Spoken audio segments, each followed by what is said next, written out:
혼인신고를 하기로 한 바로 그날, 내 예비 남편은 어젯밤 내연녀의 집에서 잤다는 사실을 태연하게 털어놓으며 의기양양하게 물었다. 그래서 이 결혼 아직도 할 거야? 나는 천천히 가방에서 서류를 꺼내며 담담하게 대답했다. 미안하지만 당신은 늦었어. 강남구청 혼인신고 창구에 에어컨 바람은 보이지 않는 얇은 칼날로 내 피부를 베는 것처럼 차갑게 느껴졌다. 나는 붉은색 벽에 바짝 붙여진 플라스틱 의자에 홀로 앉아 있었다. 그 위로 걸린 건강한 가정, 행복한 결혼이라는 표어가 눈부시게 시야를 찔러왔다. 내 손에는 깔끔하게 정리된 서류철, 신분증, 가족관계 증명서, 혼인관계 증명서, 그리고 빈칸 하나 없이 내 반듯한 글씨로 꼼꼼하게 채워 넣은 혼인신고서가 들려 있었다. 나는 튀지 않으면서도 오늘이 내 인생의 중요한 이정표임을 스스로에게 상기시키기에 충분히 단정한 흰색 원피스를 입고 있었다. 메이크업도 공들여 했다. 립스틱은 내가 좋아하는 차분한 말린 장미색으로 누구의 눈에도 거슬리지 않을 만큼만 적당히 아름답게 발랐다. 지금까지 나는 항상 남에게 폐를 끼치지 않는 기준에 맞춰 살아왔다. 특히 그의 가족 앞에서는 더욱 그랬다. 대단한 집안도 탄탄한 인맥도 없는 평범한 여자가 그의 집안 같은 재벌가에 발을 들여놓으려면 늘 적당히 그리고 알아서 눈치껏 처신해야 했다. 다만 오늘따라 갑자기 피곤함이 몰려왔다. 주변에는 수속을 밟으러 온 커플들이 웃고 떠들며 분주했다. 작은 꽃다발을 든 여자도 있었고 마치 잃어버릴까 두려운 듯 서류와 연인의 얼굴을 번갈아 보는 남자도 있었다. 구두 발소리, 종이 넘기는 소리, 대기 번호를 부르는 소리, 이 모든 것이 뒤섞여 지극히 일상적이면서도 몹시 귀에 거슬리는 소음을 만들어냈다. 나는 사람들 틈에 낀 외딴 섬처럼 앉아 있었다. 손에 쥔 스마트폰 화면은 내가 시간을 계속 확인하는 탓에 켜졌다 꺼지기를 반복했다. 9시 10분, 9시 25분, 9시 40분. 나는 약속 시간에 맞춰 일찍 도착했다. 그는 그냥 혼인신고만 하는 건데 뭘 그렇게 유난을 떨어라고 했지만 나는 새벽 5시부터 일어나 머리를 매만지고 원피스를 다림질하고 서류를 3번이나 확인했다. 그와 연애한 5년 동안 나는 늘 그랬다. 항상 먼저 움직이고 항상 준비하고 혹여나 부족한 점이 있어 상대에게 책임을 추궁당할 빌미를 주지 않으려 전전긍긍했다. 9시 45분이 되도록 나는 그에게 문자 한 통 보내지 않았다. 자존심을 세우려 애쓰는 것이 아니라 지난 5년 동안 내가 너무 많은 문자를 보냈다는 사실을 문득 깨달았기 때문이다. 밥은 먹었는지, 일찍 자라는 둥, 회의는 잘 다녀왔는지, 집에 언제 오는지, 우리 기념일은 기억하는지 늘 내가 먼저 챙겼다. 돌아오는 건 알았어. 바빠. 귀찮게 좀 하지 마 같은 퉁명스러운 짧은 대답뿐이었다. 그리고 마침내 길고 차가운 침묵이 이어졌다. 오늘만큼은 내가 먼저 챙기고 싶지 않았다. 문득 텅 빈 내 손을 내려다보았다. 크진 않아도 내가 선택받았다는 증표가 될 얇은 반지 하나쯤은 낄 수 있을 거라 상상했었다. 그가 내 손을 잡고 이곳에 들어와 환하게 웃으며 수속을 마치고 밥을 먹으러 가자고 말할 거라 상상했었다. 그 상상들은 지금 내가 입고 있는 하얀 원피스처럼 아름답지만 너무도 연약해서 작은 얼룩 하나만 묻어도 되돌릴 수 없는 것들이었다. 심호흡을 하자 속으로 참 우스운 생각이 떠올랐다. 만약 그가 오지 않으면 난 어쩌지? 대답할 수 없었다. 5년이라는 시간은 한 여자가 그 남자 없는 자신의 인생을 상상하는 능력을 잃어버리기에 충분히 긴 시간이었다.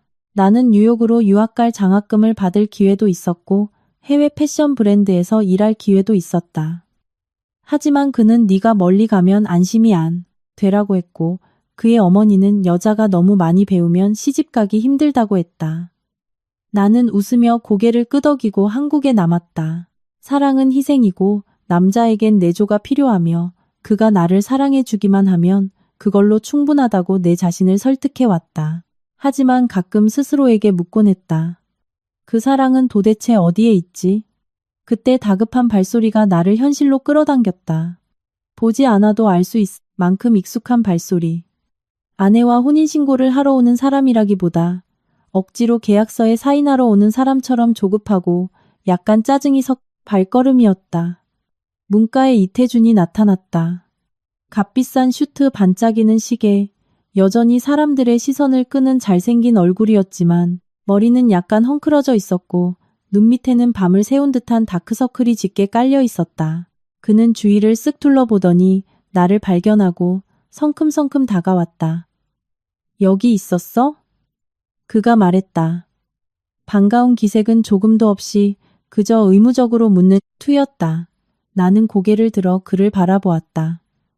아주 짧은 1초, 내 심장은 여전히 반사적으로 옥죄어 왔다. 5년 동안 나는 이 얼굴을 너무나 많이 사랑했기에 아무리 차가운 표정이라도 내겐 익숙했다. 하지만 내 시선은 그의 셔츠 깃에 머물렀다. 두 번째 단추가 채워지지 않은 곳, 버건디 레드 컬러의 립스틱 자국이 선명하게 남아 있었다. 마치 어젯밤 갓 찍어낸 것처럼 너무도 뚜렷하고 생생했다. 저 립스틱 색깔 내가 알지. 수진이가 쓰는 색이었다. 수진이는 태준의 첫사랑이자 아물지 않은 상처처럼 그가 애지중지하는 과거의 연인이었다. 수진은 늘 연약했고 늘 그를 필요로 했다. 수진이 전화 한 통만 하면 태준은 내가 차린 저녁 식사도 내가 준비한 생일 파티도 심지어 내가 숨죽여 울던 밤들도 모두 내팽개치고 달려갔다. 나는 스스로를 다독였었다. 그녀는 아프니까 태준 씨도 그냥 동정하는 걸 거야. 결국 그와 결혼할 사람은 나고 곁에 남을 사람도 나야. 하지만 저 립스틱 자국은 나의 모든 자기 합리화를 정면으로 후려쳤다. 그는 내 옆에 빈 의자를 빼고 앉으며 한숨을 내쉬더니 마치 업무를 지시하듯 자기 서류철을 내 무릎 위에 올려놓았다. 차 막히는데 뭐하러 이렇게 일찍 왔어? 가벼운 책망이었지만 나는 그 속뜻을 알았다. 그는 여전히 모든 것을 상황 탓으로 돌리고 내가 유난을 떨어 피곤하게 만든다는 식으로 내 탓을 하고 싶어 했다. 나는 대답하지 않았다. 립스틱 자국을 한번 보고 그의 눈을 똑바로 쳐다보았다. 에어컨 돌아가는 소리가 선명하게 들렸다. 뒤편에서 웃고 있는 어떤 커플의 소리도 무언가를 카운트다운하듯 천천히 뛰고 있는 내 심장 소리도 뚜렷하게 들렸다. 나는 물었다. 아주 오래전부터 연습한 대사를 읊듯 내 목소리는 차분하고 또렷했다. 어젯밤 어디 있었어? 그는 움찔했다. 아주 찰나 그의 얼굴에 서려있던 짜증이 얼음물을 뒤집어 쓴 듯 딱딱하게 굳어버렸다. 그러더니 그는 마치 멍청한 질문을 들었다는 듯 입꼬리를 비틀어 올렸다. 넥타이를 가볍게 끌어당기며 사생활을 침해당해 불쾌하다는 눈빛으로 나를 흘겨보았다. 지훈아, 너 무슨 대답을 바라고 묻는 거야? 나는 여전히 그를 응시했다. 대답을 듣기 위해 물은 것이 아니었다. 정답은 이미 그의 셔츠 깃에 적혀 있었으니까. 나는 이 관계를 제대로 끝맺고 싶었고 잘못된 곳에 바친 내 5년의 청춘을 내 손으로 직접 닫아버리고 싶었을 뿐이다. 내 두 귀로 직접 그 진실을 듣고 마지막으로 확인한 뒤 끝내기 위해서. 그는 등받이에 몸을 기대며 마치 비즈니스 미팅에 대해 말하듯 태연하게 입을 열었다. 수진이가 몸이 안 좋았어. 숨을 잘 못 쉬길래 밤새 간호해 주다 왔어. 내 목구멍이 바짝 말라가는 것이 느껴졌지만 아프지는 않았다. 이상하게도 전혀 아프지 않았다. 그저 내 가슴 속에 서늘한 빈 공간이 열리며 지난 5년간 끌어안고 있던 무언가가 바닥으로 떨어져 산산조각 나는 기분이었다. 나는 그것을 주워 담을 힘조차 없이 멍하니 바라볼 뿐이었다. 그는 마치 승리를 확신한 사람처럼 나를 올려다보았다. 그리고 꽤 의기양양하게 나를 벼랑 끝으로 몰아세우는 듯한 오만한 목소리로 직설적으로 물었다. 그래서 이 결혼 아직도 할 거야? 나는 침묵했다. 그 짧은 침묵 속에서 내 일생이 파노라마처럼 스쳐 지나갔다. 그가 바쁘다는 핑계로 늦게까지 카페 밖에서 서성거리며 기다리던 날들, 그의 어머니가 나를 위아래로 훑어보며 얘가 착하긴 하네라고 평가하던 순간들, 내 앞에서 태준이 무신경하게 수진의 이야기를 꺼낼 때 억지로 웃음 짓던 날들, 내가 알아서 눈치껏 기어야 한다고 스스로를 다그치던 수많은 밤들, 나는 그 모든 것을 사랑하기 때문에 견딘다고 생각했었다. 하지만 지금 그의 셔츠깃에 묻은 립스틱 자국을 보며 비로소 깨달았다. 나는 잃는 것이 두려워서, 자격지심 때문에, 그리고 그들이 나를 얽매는 데 사용한 얄팍한 은혜를 갚는다는 명목으로 견뎌왔던 것이다. 내 대답이 없자 그는 미간을 찌푸렸다. 너 또 무슨 수작 부리려고? 나는 문득 웃음이 났다. 씁쓸한 비웃음이 아니라 길고 긴 악몽에서 막 깨어난 사람처럼 짖는 맑은 웃음이었다. 나는 고개를 숙여 핸드백을 열고 차갑고 작은 물건 하나를 손끝으로 만지작거렸다. 검은색 USB였다. 옷소매에 숨겨둔 단추처럼 아주 오래전부터 그곳에 있던 물건. 더 이상 착한 여자로 살고 싶지 않은 날이 오기를 기다렸던 비수 같은 것. 나는 고개를 들어 그를 바라보았고 오늘 들어 처음으로 제대로 숨이 쉬어지는 것을 느꼈다. 나는 바람처럼 가벼우면서도 칼날처럼 날카로운 목소리로 말했다. 미안하지만 당신은 늦었어. 그는 눈썹을 꿈틀거렸다. 무슨 소리야? 나는 곧바로 대답하지 않고 로비 쪽을 바라보았다. 여전히 사람들이 오가는 로비 입구 근처 검은 슈트를 입은 키 큰 남자가 기둥에 기대어 마치 한편의 연극을 구경하듯 평온한 눈빛으로 이쪽을 보고 있었다. 나는 그 남자가 누구인지 안다. 태준의 가장 큰 라이벌, 그가 가장 혐오하는 인간이자 TJ그룹 술자리에서 늘 비아냥거림의 대상이 되었던 인물.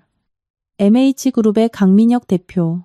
나는 손에 쥔 USB를 꽉 움켜쥐고 45분 동안 죽치고 앉아있던 플라스틱 의자에서 일어나 첫 발을 내디뎠다. 내 다리는 떨리지 않았다. 왜냐하면 바로 이 순간 내 인생이 완전히 다른 방향으로 그가 당연시했던 궤도를 벗어나 꺾일 것임을 알았기 때문이다. 나는 그를 아주 가까이 스쳐 지나갔다. 그에게서 나는 익숙한 향수 냄새에 다른 누군가의 채취가 섞여 있는 것을 맡을 수 있을 만큼 내가 아닌 다른 여자의 냄새. 지난 5년간 나는 항상 그의 뒤에 숨어 걷고 그보다 반발짝 느리게 걷고 그보다 한 톤 낮게 말하며 혹여나 그의 체면을 구길까 두려워하는 것에 너무나 익숙해져 있었다. 하지만 오늘 나는 피하지도 뒤돌아보지도 않고 똑바로 걸었다. 그는 내 돌발, 행동에 말문이 막힌 듯 자신이 말을 채 끝내기도 전에 내가 자리를 뜰 거라곤 상상도 못한 표정으로 몇 초간 얼어붙어 있었다. 등 뒤에서 그가 벌떡 일어나는 소리가 들렸고 날카로운 목소리가 날아왔다. 너 어디가? 나는 대답하지 않았다. 내 시선 끝에 있던 기둥에 기대어 여유를 부리던 남자는 내가 다가가자 자세를 고쳐 똑바로 섰다. 풍파에 단련된 듯 감정보다는 이익을 저울질하는 데 익숙한 자의 날카롭고도 평온한 눈빛이었다. 태준을 따라 억지로 참석했던 몇몇 파티에서 그를 두어 번 본 적이 있다. 그때 태준은 늘 나보다 머리 하나는 더 높이 치켜들고 있었고 나는 그 뒤에서 이름조차 묻지 않는 사람들을 향해 억지 미소를 지어야 했다. 하지만 오늘 나는 그 남자 앞에 당당히 섰고 이 선을 넘으면 더 이상 돌아갈 길이 없음을 잘 알고 있었다. 나는 구걸하는 것처럼 보이지 않을 만큼 또 너무 약해 보이지 않을 만큼의 적당한 거리를 두고 멈춰 섰다. 나는 USB를 손바닥에 올려놓고 그를 향해 내밀었다. 강 대표님. 나는 놀라울 정도로 차분한 목소리로 입을 열었다. 제게 이런 게 있습니다. 혹시 흥미가 있으시다면요. 그는 USB를 한번 쳐다보고는 나를 바라보았다. 그의 눈동자에 아주 찰나의 놀라움이 스쳐 지나갔다. 그는 급하게 물건을 받는 사람이 아니었고 제 발로 굴러들어온 물건에는 더더욱 신중한 사람이었다. 당신은 이제 이태준 씨와 아무런 관련이 없어질 사람입니다. 나는 빙빙 돌리지 않고 직설적으로 답했다. 등 뒤에서 태준의 호통 소리가 뚜렷하게 들려왔다. 이지윤, 너 지금 무슨 짓거리야? 로비 전체가 순간 정적에 휩싸였고 호기심 어린 시선들이 우리 쪽으로 쏠리기 시작했다. 태준의 목소리에 담긴 짙은 짜증과 당혹감이 고스란히 전해졌다. 그가 다른 사람들 앞에서 나 때문에 평정심을 잃은 건 처음이었지만 나는 조금도 통쾌하지 않았고 그저 피곤할 뿐이었다. 강민혁은 입꼬리를 살짝 올리더니 뒤에 선 태준의 얼굴을 한번 쓱 훑고 다시 내게 시선을 고정했다. 이 안에 뭐가 들었습니까? 나는 심호흡을 한번 했다. 이태준이 지난 3년간 대표님 몰래 뒤에서 저지른 모든 짓들입니다. 프로젝트, 자금 흐름, 그리고 결코 맺어선 안 될 불법적인 인맥들까지 원하신다면 더 자세히 설명해 드릴 수도 있습니다. 나는 글자 하나하나를 또박또박 씹어뱉듯 천천히 말했다. 태준이 한 걸음에 달려와 거의 짐승처럼 울부짖었다. 이지훈 너 미쳤어? 감이 없는 소리를 지어내서 나를 모함해? 나는 이런 상황에서 마지막으로 그의 얼굴을 돌아보았다. 얼굴은 불그락푸르락 달아올랐고 눈은 핏발이 서 있었으며 평소에 그 오만하고 자신감 넘치던 모습은 온데간데 없었다. 내가 한때 나의 유일한 안식처라고 믿었던 남자가 두려움에 빠지자 이토록 나약하고 형편없는 인간이었다는 사실을 나는 비로소 깨달았다. 지어낸 거 아니야. 나는 아주 작지만 단호하게 말했다. 네가 한 짓들을 그냥 모아둔 것뿐이야. 강민혁이 손을 뻗었지만 아직 USB를 쥐지는 않았다. 그래서 당신이 원하는 건 뭡니까? 그 질문. 나는 아주 오래전부터 그 대답을 준비해 두고 있었다. 나는 피하지 않고 그의 눈을 똑바로 응시했다. 그 대가로 저와 결혼해 주세요. 공기가 꽁꽁 얼어붙은 듯 했다. 누군가 헉하고 숨을 들이마시는 소리가 작게 들렸다. 아예 몸을 돌려 우리를 쳐다보는 사람도 있었다. 태주는 너무나 어처구니 없는 소리를 들은 사람처럼 입을 떡 벌린 채 굳어버렸다. 너 지금 뭐라고 했어? 그가 악을 썼다. 이지윤, 너 진짜 돌았구나? 강민혁은 아까보다 조금 더 오래 나를 응시했다. 그의 눈빛은 더 이상 단순한 호기심이 아니라 철저한 계산으로 바뀌어 있었다. USB 하나와 결혼이라는 조건, 그리고 라이벌을 짓밟을 절호의 기회를 머릿속 저울에 올려놓고 빠르게 무게를 재고 있음이 분명했다. 자신이 지금 무슨 말을 하고 있는지 알고 있습니까? 그가 물었다. 압니다. 내가 대답했다. 저는 합법적인 결혼 생활이 필요하고 대표님은 이 안에 든 정보가 필요하시죠. 우리는 각자 원하는 것을 얻게 되는 겁니다. 태준이 실소를 터뜨렸다. 경멸과 조소가 가득 섞인 억지 웃음이었다. 강 대표님, 저 여자 헛소리 듣지 마십시오. 지난 5년 동안 나한테 거머리처럼 들러붙어 살던 쥐뿔도 모르는 계집애입니다. 질투에 눈이 멀어서 미쳐버린 거라고요. 나는 더 이상 태준을 쳐다보지 않았다. 그에게 무언가를 증명할 필요도 없었다. 강민혁이 내밀었던 손을 거두고 팔짱을 꼈다. 이 USB의 가치를 무엇으로 증명할 겁니까? 나는 말로 대답하는 대신 스마트폰을 꺼냈다. 화면을 몇 번 넘긴 뒤 강민혁의 눈앞에 들이밀었다. 화면에는 몇 장의 데이터표, 스캔된 이면 계약서, 그리고 오고 간 문자 메시지 캡처본이 띄워져 있었다. 아주 작은 일부에 불과했지만 그처럼 눈치 빠른 사람이라면 내가 결코 빈말을 하는 게 아니라는 걸 단박에 알아챌 수 있었다. 강민혁의 눈빛이 짙어졌다. 그는 다시 손을 내밀었고 이번에는 망설임 없이 단호했다. 내 손에 있던 USB가 그의 넓적한 손바닥 위로 툭 떨어졌다. 좋습니다. 그가 짧게 말했다. 나 따라오시죠. 그는 내 손목을 잡고 수속 창구 쪽으로 나를 이끌었다. 그의 손은 따뜻했고 힘은 너무 거칠지도 모자라지도 않았으며 한치의 망설임도 없었다. 기묘한 감각이 내 척추를 타고 흘렀다. 이것이 두려움인지 아니면 안도감인지 나조차 알 수 없었다. 강민혁, 장난치지 마쇼. 태준이 갈라진 목소리로 소리치며 달려들었다. 이건 나와 저 여자 개인적인 문제입니다. 강민혁은 뒤돌아보지도 않았다. 이제 당신들만의 개인적인 문제가 아니지. 그가 무심한 톤으로 쏘아붙였다. 이 여자는 곧 내 아내가 될 테니까. 나는 그에게 이끌려갔다. 태준의 얼굴을 돌아볼 겨를조차 없었다. 하지만 그의 쌍욕과 제지하러 다가오는 보안요원들의 발소리, 그리고 로비 전체로 퍼져나가는 웅성거림은 똑똑히 들을 수 있었다. 나는 뒤돌아보지 않았다. 돌아보는 순간 내 눈앞에서 갈기갈기 찢겨나가는 내 5년의 청춘을 마주해야 할 것 같았기 때문이다. 우리는 혼인신고 창구 앞에 섰다. 담당 공무원이 우리 두 사람을 번갈아 보고 서류를 쳐다보았다. 두 분 혼인신고 하러 오신 거 맞으신가요? 네. 강민혁이 단호하게 대답했다. 내 심장이 쿵쾅거리는 소리가 귀에 생생하게 울렸다. 이제 돌아갈 길은 없다. 신부님 서류 주시죠. 나는 미리 꼼꼼히 작성해둔 서류철을 내밀었다. 모든 것은 이미 완벽하게 준비되어 있었다. 단지 내 옆에 서 있는 남자의 이름만 바뀌었을 뿐. 강민혁 역시 자신의 신분증과 서류를 건넸다. 공무원은 확인 후 고개를 끄덕였다. 잠시만 대기해 주십시오. 우리는 창고 앞 의자에 나란히 앉았다. 아까 느꼈던 서늘한 한기는 더 이상 없었다. 마치 거대한 태풍의 눈 한가운데를 막 빠져나온 사람처럼 머릿속이 텅 비어버린 기분이었다. 강민혁이 고개를 살짝 기울여 나를 쳐다보았다. 두렵지 않습니까? 나는 시선을 앞으로 고정한 채 대답했다. 충분히 두려워해 봤으니까요. 지금은 안 두렵습니다. 그가 옅은 미소를 지었다. 흥미롭군요. 저 멀리서 보안요원들에게 밖으로 끌려가며 마지막으로 발악하는 태준의 고함이 들려왔다. 나는 쳐다보지 않았다. 오직 내 눈앞에 놓인 내 인생의 새로운 이정표가 새겨질 구청의 벽면만을 주시했다. 담당자가 우리 이름을 부르자 나는 자리에서 일어났다. 다리는 살짝 후들거렸지만 허리는 꼿꼿하게 폈다. 나는 내 이름을 서명했다.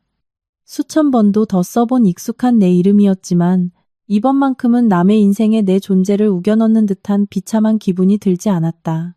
접수증이 내 손에 쥐어지는 순간 갑자기 훅 달아오르는 열기가 느껴졌다. 아주 생생하고도 진짜 같은 뜨거움이었다. 나는 접수증을 내려다보다 이내 고개를 들었다. 신분증 사진 속에 나는 웃고 있지 않았다. 내 눈빛은 텅 비어 있었지만 그 사진 너머의 현실에서는 나를 곁눈질하며 도무지 속을 알 수 없는 미소를 짓고 있는 한 남자가 서 있었다. 구청을 빠져나오자 서울의 햇살이 눈부시게 쏟아졌다. 나는 걸음을 멈추고 숨을 깊게 들이마셨다. 불과 1시간 전만 해도 나는 배신당한 예비 신부였다. 그러나 1시간이 지난 지금 나는 태준이 그토록 끔찍하게 혐오하던 가장 강력한 라이벌의 합법적인 아내가 되어 있었다. 강민혁이 내게 차문을 열어주었다. 타시죠, 내 아내. 그가 말했다. 그 두 글자에 순간 멈칫했지만 나는 이내 차에 올라탔다. 차가 익숙한 거리를 미끄러지듯 빠져나갔다. 차창 밖으로 도시의 풍경이 빠르게 뒤로 밀려났다. 내가 어디로 가고 있는지 몰랐지만 한 가지는 확실했다. 나는 다시는 그 낡고 어두운 과거의 길로 돌아가지 않을 것이다. 검은색 고급 세단은 마치 물 위를 미끄러지듯 너무도 고요하게 달렸다. 창밖의 서울은 여전히 시끄럽고 차가 막히고 경적 소리가 날카롭게 울려 퍼졌지만 차 안은 완전히 다른 세상이었다. 적막하고 서늘했으며 강민혁의 옷깃에서 나는 묵직한 치약 냄새가 은은하게 배어 있었다. 나는 좌석 등받이에 몸을 깊숙이 기대고 두 손을 허벅지 위에 가지런히 모았다. 머릿속은 너무 길고 기괴한 꿈에서 막 깨어난 사람처럼 아직 윙윙거렸다. 내 옆에 앉은 강민혁은 말이 없었다. 그는 내가 후회하는지 묻지도 않았고 섣부른 위로를 건네지도 않았다. 그는 방금 거대한 비즈니스 딜을 마친 사업가처럼 다음 단계로 넘어가기 전 뇌에 짧은 휴식을 주고 있는 듯했다. 그 무심한 태도가 등골을 조금 서늘하게 만들었지만 동시에 기묘한 안도감을 주기도 했다. 적어도 그는 나를 감정적인 장난감 취급하지 않을 테니까. 차가 한참을 달린 뒤에야 그가 입을 열었다. 이제부터 당신은 나와 함께 지낼 겁니다. 낮고 묵직한 목소리. 명령도 아니었고 의향을 묻는 것도 아니었다. 나는 차창 밖으로 점점 멀어지는 익숙한 빌딩들을 바라보았다. 어디로 가는 거죠? 우리 집입니다. 그가 짧게 답했다. 한남동에 있습니다. 나는 고개를 끄덕였다. 개인주택인지 고급 빌라인지 그곳에 누가 살고 있는지 묻지 않았다. 이 차에 올라탄 이상 운전대를 쥔 사람의 룰을 따라야 한다는 걸 알고 있었다. 차가 나무가 우거진 조용한 길로 접어들더니 거대한 철문이 열리고 우리 뒤로 굳게 닫혔다. 으리으리하게 화려하지는 않지만 넓고 정적인 하얀색 저택이 모습을 드러냈다. 차에서 내리자 방금 깎은 듯한 싱그러운 잔디 냄새가 공기에 섞여났다. 들어오시죠. 그가 말했다. 집 아는 밖보다 서늘했다. 에어컨 때문이 아니라 텅 빈 듯한 적막함 때문이었다. 인테리어는 극도로 미니멀했다. 그레이, 블랙, 짙은 우드, 톤, 가족 사진도 없고 쓸데없는 장식품도 없었다. 이 집은 주인을 꼭 닮아 있었다. 정돈되어 있고 철저히 통제되며 감정을 밖으로 드러내지 않는 공간. 그는 재킷을 벗어 의자에 걸치고 곧장 거실 소파로 걸어갔다. 앉으시죠. 그가 말했다. 이제 대화를 좀 합시다. 나는 허리를 꼿꼿이 세우고 소파에 앉았다. 이제부터가 진짜 본론이겠지. 구청에서의 소동은 그저 서막에 불과했으니까. 그는 물 2잔을 따라 하나를 내 앞에 놓아두었다. 우리의 결혼은, 그가 말을 이었다. 하나의 계약입니다. 나는 그를 보며 고개를 끄덕였다. 나는 내가 대단한 사랑으로 구원받았다는 착각 따윈 한 번도 한 적 없었다. 기한은 1년. 그가 계속 말했다. 이 1년 동안 당신은 나의 합법적인 아내입니다. 필요한 공식 석상에는 나와 동행해야 합니다. 내 일에 간섭하지 마시고 나 역시 당신의 사생활에 간섭하지 않을 겁니다. 그는 잠시 말을 멈추고 내 반응을 살폈다. 나는 아무 말도 하지 않았다. 그 대가로 그는 덧붙였다. 이태준의 문제는 내가 깔끔하게 처리하겠습니다. 그자가 다시는 당신을 성가시게 할 수 없도록 확실히 밟아두죠. 심장이 아주 얕게 조여왔지만 나는 평온한 목소리를 유지했다. 1년 뒤에는요? 1년 뒤엔 조용히 이혼하는 겁니다. 그가 대답했다. 서류상으로 흔적을 지우고 어떤 구속도 없이 자유롭게 놓아드리죠. 그에 합당한 금전적 보상도 챙겨줄 겁니다. 그는 돈 이야기를 마치 내일 날씨를 이야기하듯 무미건조하게 꺼냈다. 나는 1초 정도 눈을 감았다. 머릿속에 태준의 어머니가 테이블 위에 돈봉투를 던지며 동정하는 말투로 아가, 인생은 자기 주제를 알고 살아야 하는 거란다 라고 말하던 장면이 떠올랐다. 돈은 필요 없습니다. 눈을 뜨며 내가 말했다. 강민혁은 한쪽 눈썹을 살짝 치켜 올렸다. 제가 원하는 건 대표님이 약속하신 그대로 태준의 일들을 확실히 처리해 주시는 겁니다. 내가 말을 이었다. 그리고 하나 더 조건이 있습니다. 그는 소파에 기대 팔짱을 끼며 말해보시죠 라고 했다. 제가 제 일을 자유롭게 할 수 있도록 터치하지 말아주세요. 내가 단호히 말했다. 대표님 뒤에 숨어있는 장식품 같은 사모님으로만 살고 싶진 않습니다. 그는 나를 꽤 오랫동안 응시했다. 그 눈빛은 이익을 저울질하는 사냥꾼의 눈이 아니라 새로 만난 꽤 쓸만한 비즈니스 파트너를 평가하는 듯한 눈빛이었다. 좋습니다. 그가 대답했다. 내게 피해를 주지 않는 선이라면요. 나는 고개를 끄덕였다. 그걸로 충분했다. 그는 자리에서 일어나 가사 도우미를 불렀다. 사모님 방으로 안내해드려. 그가 말했다. 2층 왼쪽 끝 방입니다. 나는 도우미를 따라 계단을 올랐다. 방은 넓고 쾌적했으며 창밖으로는 잘 가꾸어진 정원이 보였다. 짐을 내려놓고 침대 가장자리에 걸터 앉았다. 그제야 억눌려 있던 극심한 피로가 쓰나미처럼 몰려왔다. 몇 시간 동안 온몸에 신경을 곤두세우고 있었던 탓에 이제야 손끝이 미세하게 떨려왔다. 스마트폰을 켰다. 이태준에게서 온 부재중 전화만 30통이 넘었고 욕설부터 협박 그리고 애원까지 메시지가 쉴 새 없이 쏟아져 있었다. 이지훈, 너 당장 돌아와. 지금 무슨 미친 짓을 벌이는 거야? 내가 잘못했어. 이 정도 했으면 됐잖아? 나는 한참 동안 화면을 내려다보다가 화면을 꺼버렸다. 곧바로 그를 차단하지는 않았다. 그가 허공을 향해 처절하게 혼잣말을 쏟아내도록 내버려두고 싶었다. 그날 밤 강민혁은 늦게 귀가했다. 마당에 차가 들어오는 소리, 그리고 계단을 오르는 발소리가 들렸다. 그가 거실로 들어섰을 때 나는 서류를 읽으며 앉아 있었다. 아직 안 잤습니까? 아직 졸리지 않아서요. 내가 대답했다. 그는 고개를 끄덕일 뿐 더 묻지 않았다. 우리는 아주 고요하게 함께 저녁을 먹었다. 갓 결혼한 신혼부부의 모습도 아니었고 그렇다고 완전한 타인 같지도 않았다. 마치 거친 파도를 넘기 위해 서로가 필요하다는 사실을 뼈저리게 알면서도 아직 서로를 온전히 믿지 못해 손을 잡지도 놓지도 못하는 한 배를 탄 두 사람 같았다. 각자의 방으로 가기 전 그가 말했다. 내일부터 모든 일들이 아주 빠르게 돌아갈 겁니다. 나는 그 말의 의미를 잘 알고 있었다. 이 결혼은 종이 쪼가리 위의 이름으로 끝날 일이 아니었다. 온갖 잣대로 평가받고 사람들의 입방아에 오르내리며 숱한 시험대에 오르게 될 터였다. 그날 밤 낯선 침대에 누워 천장을 바라보았다. 몇 년 만에 처음으로 이태준이 전혀 그립지 않았다. 그저 텅 빈 듯한 공허함만 느껴졌지만 그 텅 빔조차도 나에게는 자유의 또 다른 이름이었다. 다음 날 아침 언론이 발칵 뒤집혔다. MH그룹 강민혁 대표 기습 결혼 발표.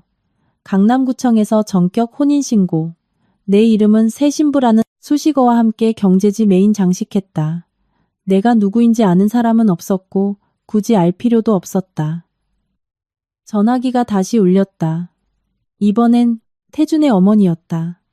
전화를 받자마자 인사할 틈도 주지 않고 고함이 날아왔다. 이지훈, 너 지금 무슨 수작이야. 그녀가 악을 썼다. 너한테 일말의 수치심이라는 게 있긴 한 거니?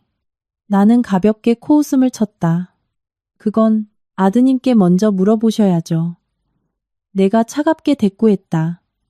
혼인신고 전날 밤 그 잘난 아들이 어디서 누구랑 자고 왔는지 말입니다. 수학이 넘어가 쥐 죽은 듯 조용해졌고 나는 전화를 뚝 끊어버렸다. 내 인생에서 처음으로 가슴속을 짓누르던 돌덩어리가 아주 조금은 가벼워지는 기분이었다. 이 이야기를 듣고 계신 청취자 여러분, 여기서 잠시 진심을 담아 부탁의 말씀을 올립니다. 이야기가 흥미로우시다면 구독과 좋아요 버튼을 꾹 눌러주세요. 여러분의 따뜻한 응원은 제가 더 깊고 감동적인 이야기를 계속해서 들려드릴 수 있는 큰 원동력이 됩니다. 늘 건강하시고 평안하시기를 바랍니다. 감사합니다. 나는 거울 앞에 서서 그 안에 비친 여자를 가만히 응시했다. 그녀는 더 이상 지각하는 남자를 조바심 내며 기다리던 나약한 여자가 아니었다.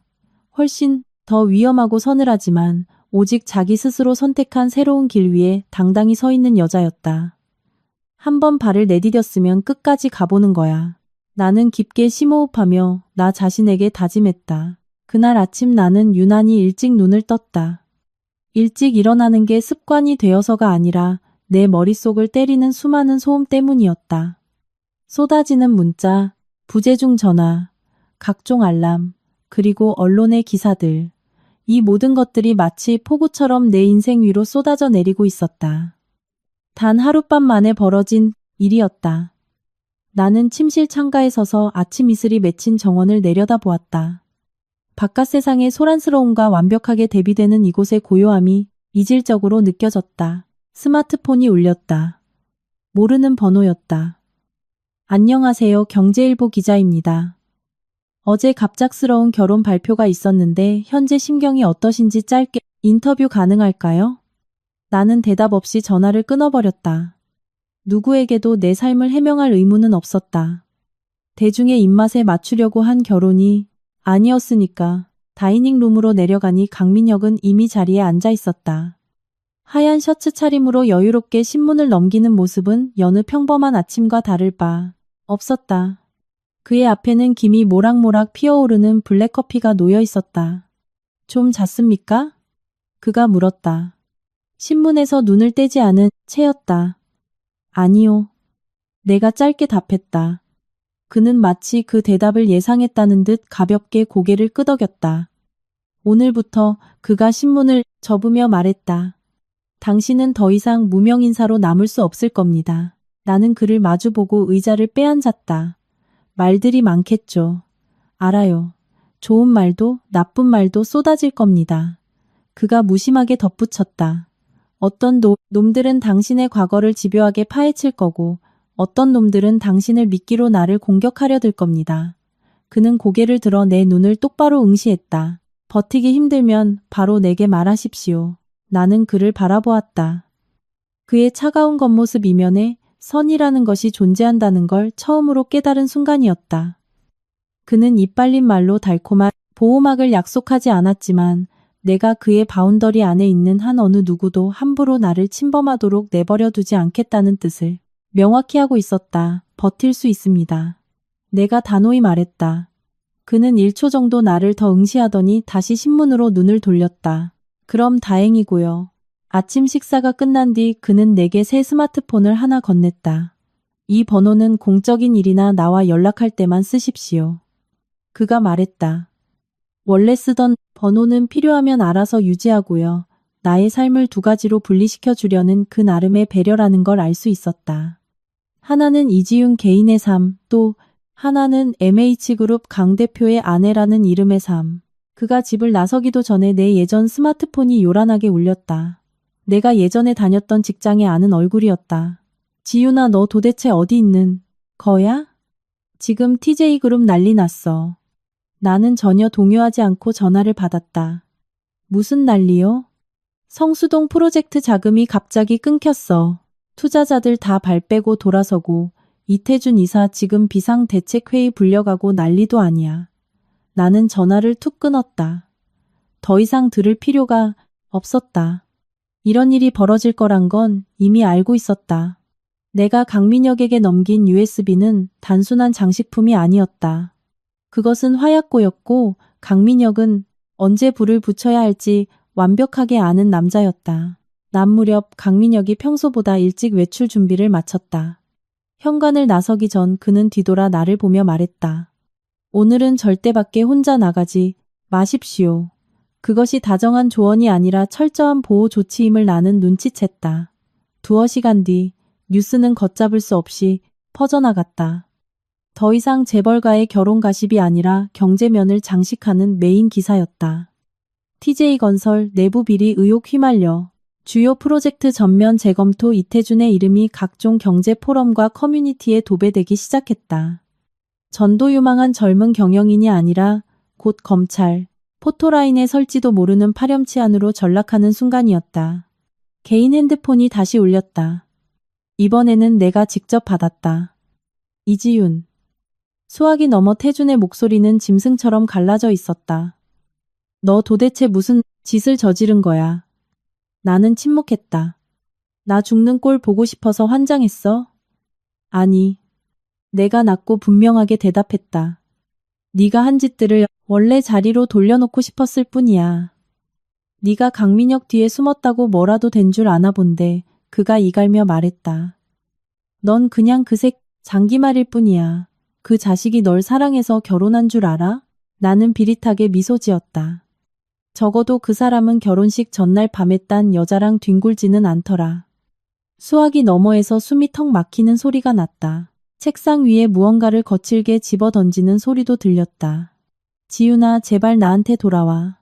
그의 목소리가 순식간에 비굴하게 바뀌었다. 내가 다 잘못했어. 내가 너랑 정식으로 결혼할게. 네가 원하는 거 뭐든지 다 해줄 테니까. 나는 잠깐 눈을 감았다. 일주일 전이었다면 마음이 흔들렸을지도 모른다. 하지만 지금은 그저 헛웃음만 나왔다. 이태준. 내가 말했다. 넌 이미 내 인생 5년을 마음대로 썼어. 더 이상은 대출 안 돼. 나는 전화를 끊고 즉시 번호를 차단했다. 네. 손끝은 조금도 떨리지 않았다. 그날 오후 또 다른 전화가 걸려왔다. 태준의 어머니였다. 분노로 잔뜩 쉬어버린 목소리였다. 네가 돈 많은 놈한테 시집 가니까 다 이긴 것 같지? 단 한 번도 그런 생각 해본 적 없습니다. 내가 차갑게 맞받아쳤다. 네가 내 아들 앞길을 막아? 어머님, 나는 천천히 또박또박 말했다. 태준 씨 앞길을 막은 건 태준 씨 본인입니다. 나는 전화를 끊고 그녀의 번호마저 영구 차단했다. 저녁이 되자 강민혁이 귀가했다. 표정은 여전히 평온했지만 깊은 눈동자 속에는 짙은 피로가 배어 있었다. 그는 재킷을 벗어 던지고 소파에 깊숙이 기대 앉아 미간을 매만졌다. TJ 쪽에 금이 가기 시작했습니다. 그는 마치 부하 직원에게 업무 보고를 하듯 건조하게 말했다. 이건 수면 위로 드러난 빙산의 일각일 뿐입니다. 나는 그에게 물 한 잔을 따라 앞에 놓아주었다. 후회 안 합니다. 내가 말했다. 그는 나를 빤히 쳐다보았다. 알아. 그가 대답했다. 후회할 거였으면 애초에 USB를 내밀지도 않았겠지. 우리는 한동안 말없이 앉아 있었다. 무거운 침묵이 아니었다. 거대한 폭풍이 몰아치기 전 잠시 숨을 고르는 고요함이었다. 지훈 씨, 강민혁이 내 이름을 불렀다. 결혼 후 처음으로 어떠한 수식어 없이 내 이름만을 부른 것이었다. 솔직히 겁나지 않습니까? 나는 잠시 생각에 잠겼다. 겁나요. 나는 숨기지 않고 대답했다. 하지만 뒤로 물러설 생각은 없습니다. 그는 작게 고개를 끄덕였다. 그럼 똑바로 버티고서요. 그가 말했다. 이제부터 그놈들은 나뿐만 아니라 당신도 물어뜯으려 들 테니까. 이해할 수 있었다. 강민혁의 아내가 되었다는 것은 곧 권력의 소용돌이 한가운데로 걸어 들어왔다는 뜻이니까. 하지만 기묘하게도 예전처럼 철저히 혼자라는 생각은 들지 않았다. 그날 밤 나는 침대에 누워 천장을 바라보며 강남구청에서 45분 동안 그를 기다리던 내 모습을 떠올렸다. 만약 그때 내가 태준에게 매달렸다면, 만약 내 마음이 약해졌다면 아마 나는 지금쯤 나를 사랑하지 않는 남자의 집에서 소리 죽여 울고 있었겠지. 창밖으로는 때 이른 봄비가 쏟아졌고 천둥 번개가 정원을 환하게 비쳤다. 나는 이불을 끌어당기고 눈을 감았다. 내 마음은 빗물처럼 맑고 또렷했다. 낡은 문은 이미 굳게 닫혔고 내 앞에는 결코 걷기 쉽지 않은 길이 펼쳐져 있었지만 그것은 오롯이 내가 선택한 나의 길이었다. 기습적인 혼인신고가 있은 지 3일 뒤 강민혁이 내게 툭 던지듯 말했다. 오늘 저녁에 파티가 있습니다. 같이 가죠. 거실 한편에 임시로 마련한 책상에 앉아 지난 5년간 포기했던 디자인 아이디어 스케치북을 들여다보고 있던 나는 그 말에 손을 멈칫했다. 무슨 파티요? 내가 물었다. 업계 사람들 모이는 프라이빗 파티. 그가 덤덤하게 답했다. 하지만 이태준과 얽혀있는 사람들도 꽤 많이 올 겁니다. 나는 단번에 상황을 파악했다. 이것은 단순한 친목 도모가 아니었다. 강민혁의 아내라는 타이틀을 달고 공식적으로 치르는 나의 데뷔전이자 사람들의 호기심, 질투, 그리고 노골적인 악의를 온몸으로 받아내며 꼿꼿이 서 있어야 하는 시험대였다. 무엇을 준비해야 하죠? 내가 물었다. 그는 나를 머리끝부터 발끝까지 빠르게 훑어보았다. 세세한 트집을 잡는 시선이 아니라 전체적인 그림을 그리는 듯한 전문가의 눈빛이었다. 그냥 당신 평소 모습대로 해요. 그가 말했다. 기죽지 말고. 나는 입술을 꽉 깨물었다. 그의 입에서 나온 기죽지 말라는 말은 따뜻한 위로라기보단 겁을 낸다고 해서 달라지는 건 아무것도 없다는 냉정한 경고처럼 들렸다. 오후가 되자 가사 도우미가 나를 강남의 단골 살롱으로 안내했다. 나는 짙은 네이비 블루 컬러의 몸에 적당히 핏되는 드레스를 골랐다. 과하게 화려하지는 않지만 누구에게도 얕보이지 않을 만큼 날카롭고 세련된 느낌을 주는 옷이었다. 나는 새색시처럼 얌전해 보이고 싶지도 강민혁 옆에 달린 예쁜 액세서리처럼 보이고 싶지도 않았다. 그와 나란히 동등한 위치에 서고 싶었다. 블랙 턱시도를 완벽하게 소화한 강민혁이 피팅룸에서 걸어 나왔을 때 나는 왜 사람들이 그를 권력의 정점에 선 남자라 부르는지 비로소 깨달았다. 화려한 옷차림 때문이 아니라 그가 뿜어내는 압도적인 아우라 때문이었다. 그는 아무 말 없이 가만히 서 있기만 해도 사람들의 시선을 빨아들이는 힘이 있었다. 그가 내게 팔을 내밀었다. 가시죠. 나는 그의 팔에 살며시 손을 얹었다. 더 이상 억지로 끌려간다는 느낌이 들지 않았다. 나는 그와 함께 발을 맞춰 걷고 있었다. 파티는 시내 중심가의 최고급 호텔 연회장에서 열렸다. 은은한 샹들리에 조명, 잔잔한 클래식 음악, 크리스탈 잔이 부딪히는 맑은 소리. 우리가 연회장 안으로 들어서는 순간 주변의 공기가 미묘하게 달라지는 것을 느낄 수 있었다. 웅성거리던 대화 소리가 잦아들고 수많은 시선이 일제히 우리를 향해 꽂혔다. 강 대표님, 중년의 기업가가 한바구음을 지으며 다가왔다. 결혼 축하드립니다. 뉴스를 보고 다들 얼마나 놀랐는지 모릅니다. 감사합니다. 강민혁이 의례적인 미소를 지으며 가볍게 고개를 끄덕이고는 나를 돌아보았다. 제 아내입니다. 나는 입가에 미소를 머금고 목례를 했다. 너무 깊이 숙이지도 그렇다고 너무 빳빳하게 들지도 않은 적당한 각도였다. 이런 자리에선 자칫 조금만 틈을 보여도 사람들이 그 위를 짓밟고 지나가려 든다는 사실을 나는 잘 알고 있었다. 우리가 몇 걸음 떼기도 전에 내 등골을 오싹하게 만드는 익숙한 시선이 느껴졌다. 수진이었다. 그녀는 바카운터 근처에 서 있었다. 가녀린 하얀색 실크 드레스 차림으로 늘 그렇듯 청순하고 위태로운 모습이었다. 나를 발견한 그녀의 눈동자에 찰나의 경악이 스치더니 이내 익숙한 불쌍하고 우울한 표정으로 둔갑했다. 그녀가 우리 쪽으로, 아니 강민혁을 향해 곧장 다가왔다. 강 대표님? 그녀가 가녀린 목소리로 입을 열었다. 여기서 대표님을 뵙게 될 줄은 몰랐네요. 강민혁은 사무적으로 고개를 끄덕였다. 안녕하세요. 수지는 나를 돌아보며 위아래로 아주 꼼꼼히 훑어보고는 배시시 웃었다. 이쪽은 강민혁 대표님, 아내입니다. 그녀가 말을 끝맺기도 전에 내가 평온한 목소리로 선수를 쳤다. 수진의 입가에 걸려있던 미소가 아주 미세하게 굳어졌지만 내 눈을 피하지는 못했다. 아, 그녀가 모기만한 소리로 중얼거렸다. 두 분 결혼 축하드려요.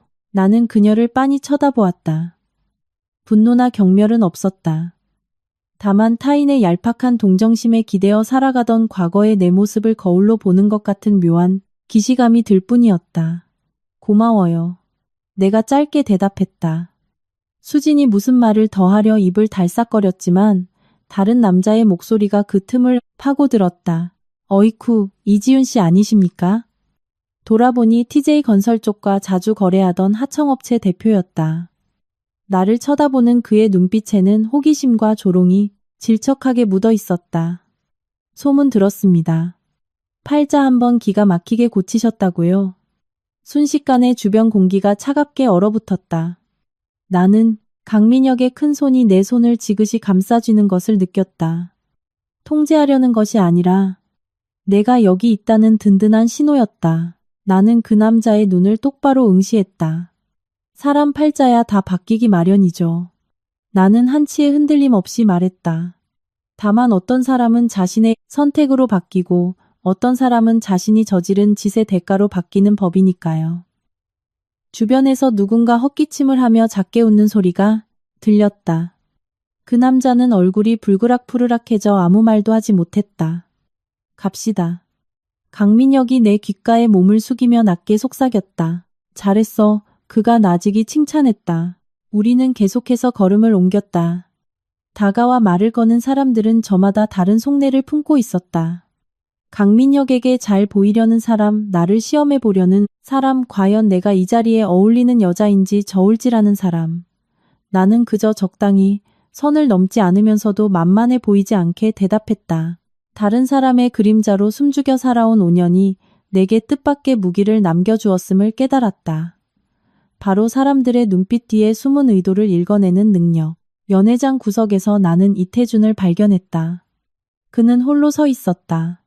손에 든 샴페인 잔이 위태로워 보일 만큼 그의 얼굴은 눈에 띄게 수척해져 있었다. 나를 발견한 그의 눈빛에서 분노와 찢어질 듯한 고통이 동시에 번뜩였다. 그는 나를 향해 성큼성큼 다가오려 했지만 다른 무리에 가로막혀 멈칫했다. 나는 피하지도 다가가지도 않고 그저 강민혁의 곁에 꼿꼿이 서 있었다. 몇 초간 우리의 시선이 허공에서 부딪혔다. 나는 이제 그에게 왜 그랬냐고 묻고 싶은 마음조차 남아있지 않았다. 대답은 이미 너무나 선명하게 나와 있었으니까. 파티가 끝나고 밖으로 나오자 그제야 내 어깨가 짓눌린 듯 뻐근하게 아파왔다. 차에 올라타자마자 나는 참았던 긴 숨을 길게 토해냈다. 피곤합니까? 강민혁이 물었다. 네, 나는 숨기지 않았다. 하지만 견딜만해요.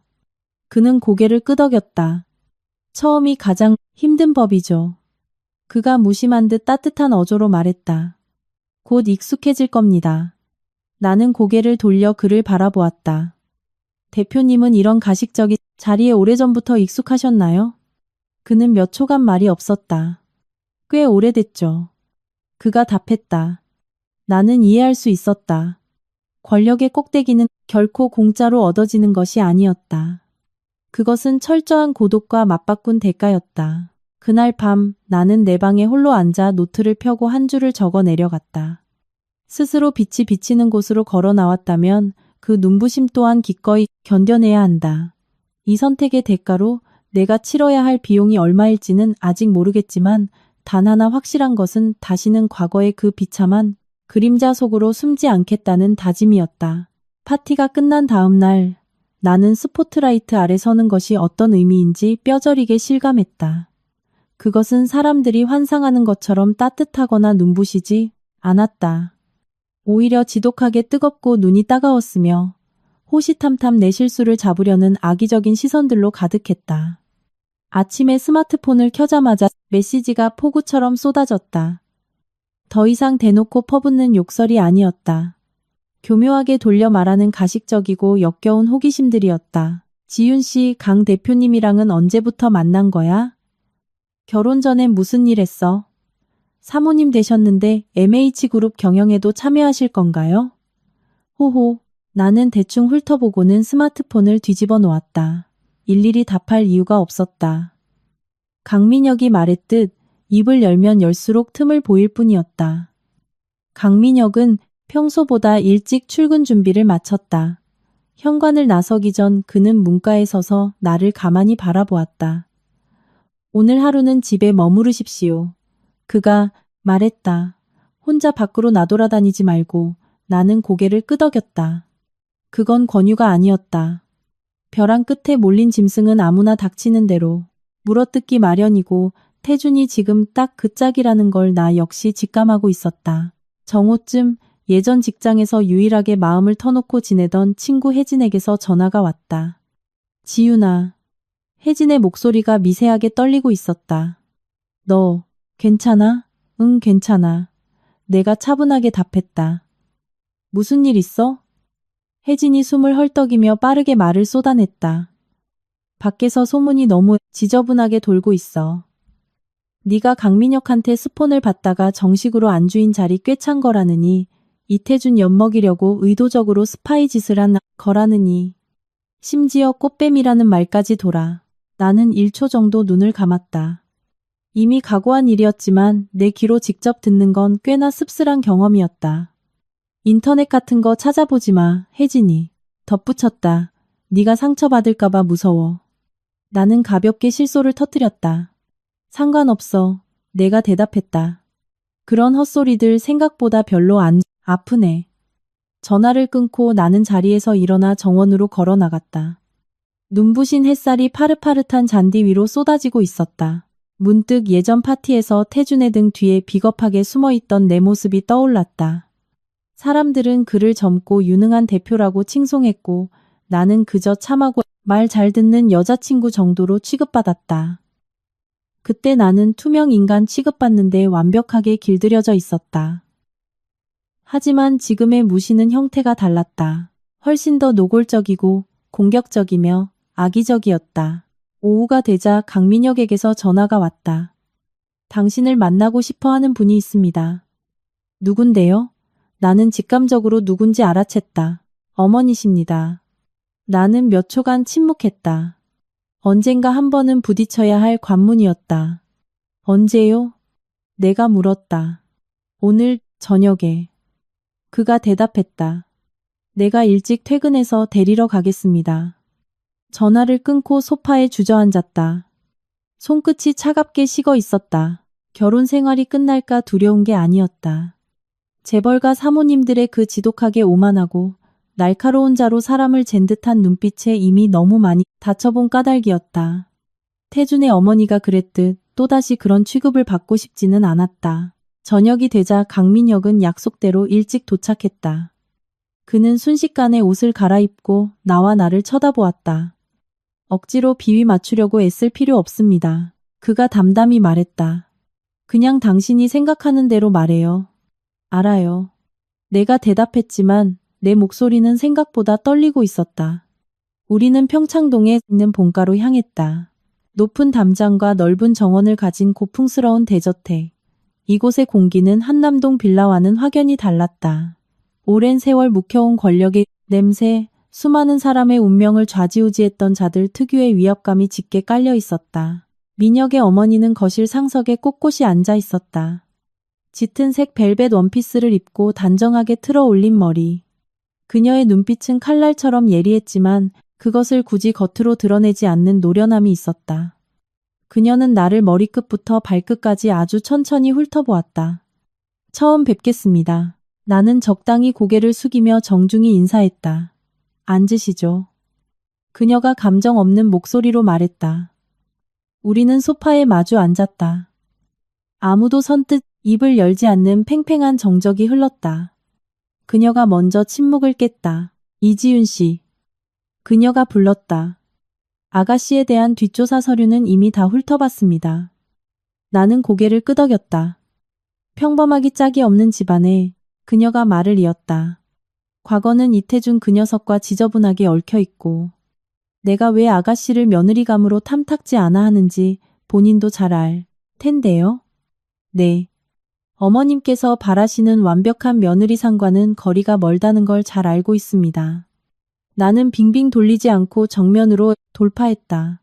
그녀의 눈썹이 살짝 위로 솟았다. 내 입에서 이토록 직설적인 대답이 나올 거라곤 예상치 못한 듯했다. 참 당돌하군요. 그녀가 말했다. 솔직하게 말씀드리는 것이 서로의 귀한 시간을 아끼는 방법이라고 생각했습니다. 내가 대답했다. 다시 무거운 정적이 내려앉았다. 내 옆에 앉은 강민혁은 아무 말 없이 상황을 지켜보고만 있었지만 그의 어깨가 미세하게 굳어있는 것이 느껴졌다. 네, 아들과 결혼한 진짜 목적이 뭡니까? 그녀가 날카롭게 찔러왔다. 나는 피하지 않았다. 서로의 이익 때문입니다. 내가 말했다. 처음에는 그랬습니다. 강민혁이 고개를 돌려 나를 쳐다보았다. 그의 눈동자에 놀라움이 스쳤다. 하지만 내가 굳건한 목소리로 이어갔다. 저는 강 대표님을 속인 적도 없고 이 결혼을 이용해 제 개인적인 사리사욕을 채울 생각도 없습니다. 돈을 요구하지도 권력을 구걸하지도 않았습니다. 제가 원한 건 오직 합법적인 울타리와 제 자신의 안전뿐이었습니다. 그녀는 아주 오랫동안 침묵을 지켰다. 그러더니 자신의 아들을 향해 고개를 돌렸다. 들었니? 그녀가 피곤함이 묻어나는 엄격한 눈빛으로 아들을 질책하듯 물었다. 너 지금 네가 무슨 짓을 벌인 건지 알기나 해? 늘 알고 움직입니다.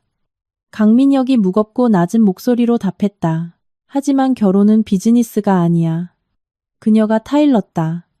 저는 단 한 번도 이 결혼을 가볍게 여긴 적 없습니다. 강민혁이 단호하게 못을 박았다. 대화는 명확한 찬성도, 그렇다고 노골적인 반대도 없는 미적지근한 상태로 끝이 났다. 집을 나서고 나서야 나는 내 등이 식은땀으로 흠뻑 젖어 있다는 걸 깨달았다. 차에 올라타자 강민혁은 한동안 창밖만 내다보다가 입을 열었다. 생각보다 훨씬 더 솔직하더군요. 거짓말로 시작하고 싶지 않았을 뿐이에요. 내가 답했다. 그는 고개를 끄덕였다. 하지만 앞으로는 그가 경고하듯 말했다. 모든 게 훨씬 더 험난해질 겁니다. 나는 차창 밖을 내다보았다. 알고 있었다. 그날 밤 내 폰으로 번호 없는 기괴한 문자 하나가 날아들었다. 조용히 물러나지 않으면 다치는 건 이태준 하나로 끝나지 않을 거다. 나는 액정 화면을 빤히 내려다보며 쿵쾅거리는 심장을 부여잡았다. 답장은 하지 않았다.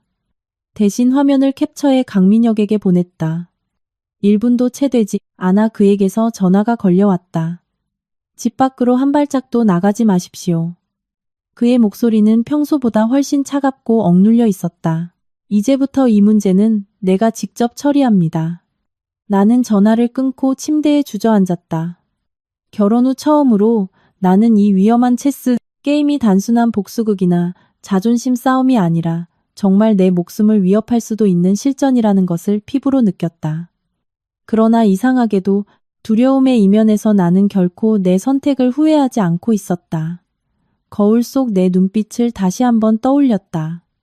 사랑을 구걸하던 나약한 눈빛 아니라 어떤 대가를 치르더라도 스스로 일어서겠다고 다짐한 전사의 눈빛이었다. 그 협박 문자가 날아온 밤 이후 한남동 저택은 폭풍 전야처럼 기분 나쁠 정도로 고요해졌다. 평화로움과는 거리가 먼 팽팽하게 당겨진 활시위 같은 긴장감이 집안을 감돌았다. 나는 더 이상 혼자 외출하지 못했다. 전담 기사가 운전대를 잡았고 건장한 경호원들이 내 동선을 밀착 마크했다. 모든 것이 일사불란하고 프로페셔널하게 진행되었지만 그것은 역설적으로 내가 끔찍한 위험 한가운데 놓여 있음을 뼈저리게 확인시켜 주었다. 3일이 지나는 동안 추가적인 협박 문자나 전화는 없었다. 하지만 바로 그 지독한 침묵이 나를 더 옥죄어 왔다. 그런 경고장을 보낼 만큼 대담한 인간이 단순히 겁만 주고 물러설 리 없었으니까. 나흘째 아침 서류를 검토하고 있는데 가사도우미가 조심스럽게 방문을 두드렸다. 사모님, 어떤 아가씨가 꼭 사모님을 뵙고 싶다며 찾아왔습니다. 그녀가 목소리를 낮추며 말했다. 돌아가라고 해도 꼼짝도 안 하고 버티네요. 나는 미간을 찌푸렸다. 누구라고 합니까? 수진이라고 하던데요. 나는 동작을 멈췄다. 그 순간 놀라움, 피곤함, 그리고 환멸 같은 복잡한 감정들이 뇌리를 스치고 지나갔다. 진작에 무대에서 퇴장한 줄 알았던 인물이 끈질기게 다시 나타난 것이다. 내려갈게요. 내가 말했다. 수지는 대문 밖에 서 있었다. 화장기 없는 창백한 얼굴에 얇은 파스텔톤 원피스를 입은 늘 그렇듯 세상에서 가장 가엾은 비련의 여주인공 같은 자태였다.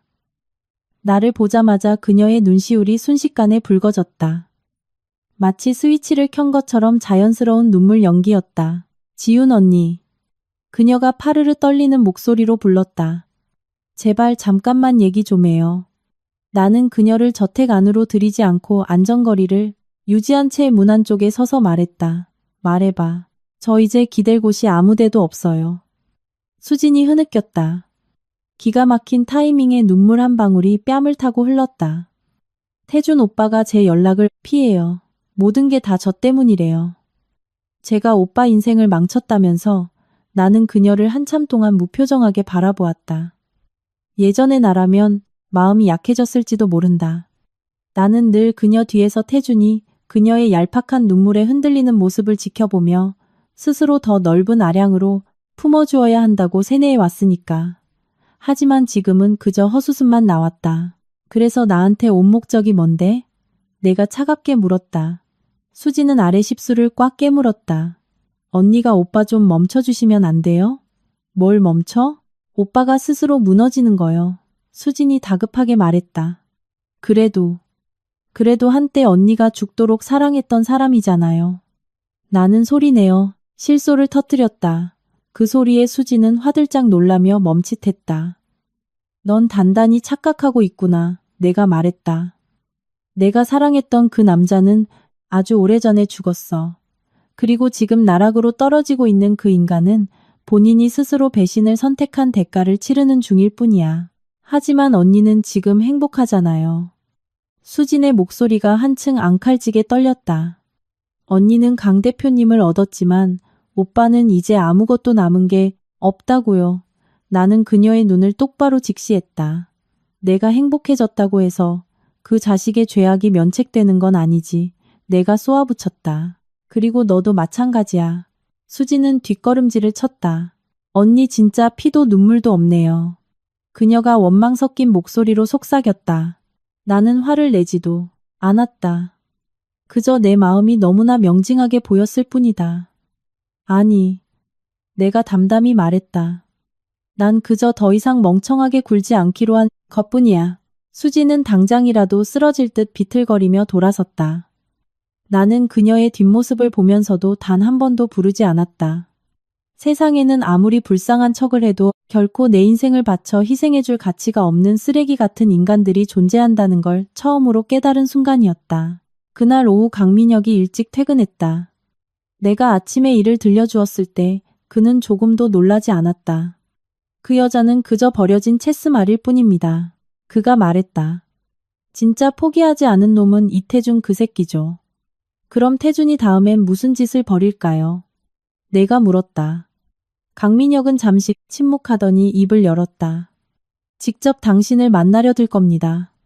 그의 말이 끝나기가 무섭게 내 개인 폰이 울렸다. 모르는 됐습니다. 번호였다. 나는 강민혁을 쳐다보았고 그는 고개를 끄덕였다. 전화를 받았다. 이지윤. 잔뜩 갈라지고 극도로 신경질적인 태준의 목소리가 들려왔다. 당장 나와. 나 좀 만나자. 만나서 뭐 하려고? 내가 물었다. 할 얘기가 있어. 그가 억눌린 소리로 대답했다. 너랑 나 우리 둘 사이의 문제로. 우리 둘 사이에 남은 문제는 없어. 내가 단호하게 선을 그었다. 있어. 그가 갑자기 악을 썼다. 안 나오면 네 예전 회사로 쳐들어갈 거야. 네 동료들이 이 더러운 진흙탕 싸움의 전말을 알게 되면 참 볼만하겠지? 나는 핸드폰을 쥔 손에 힘을 꽉 주었다. 강민혁이 자리에서 일어나 내게 손짓했다. 내가 처리하겠다는 무언의 신호였다. 나는 고개를 가로저었다.